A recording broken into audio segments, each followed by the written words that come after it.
kluci. Někteří nechtěli na táborák ani přijet.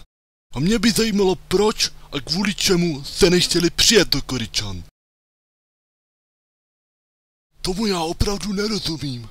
Když sem jezdí samý dobří lidé, jsou tu samý kabrňáci. Kabrňáci, ne brňáci. Brňáci ne, kabrňáci. Tak, něco sem napíšu. Takhle uděláme teď. Ačko, no a R.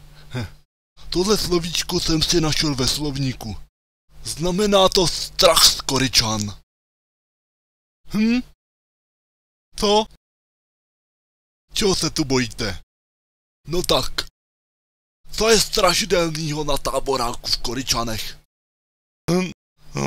No tak třeba Pepa a Radek.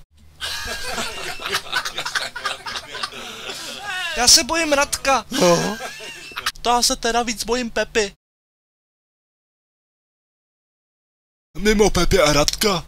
Pamatuješ, jak mě naposledy ošahával? Jo, mě olizoval hrudník. Fuj.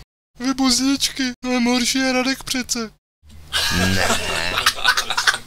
To z těch legráfek. Čeho se šmankoce bojíte v Koryčanech? Pepy v Koryčanech? To už bylo Pepy. Radka. Cože? No Radka. Vy kujoni, už konečně nechte Radka s Pepou na pokoji a řekněte, čeho se bojíte. Tety Jarky. Ty vole, teta Jarka, to je ukot. Poprvé jsem ji viděl s Petrem Rychlým v Růžový zahradě. Tahle téta ne. Která teda? Zeptej se Peťky. Která Peťko? Teď víš. Postrach všech nočních šramotů. No. Úplně všech. Tahle teta.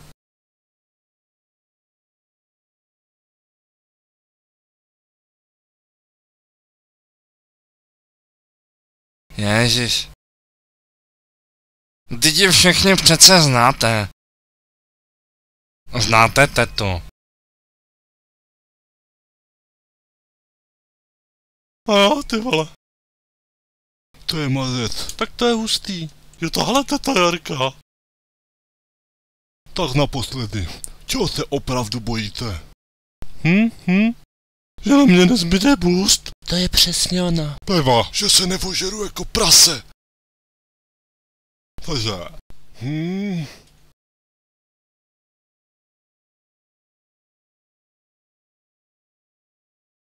Všichni tady vás ujišťuju, že tohleto se ještě nestalo.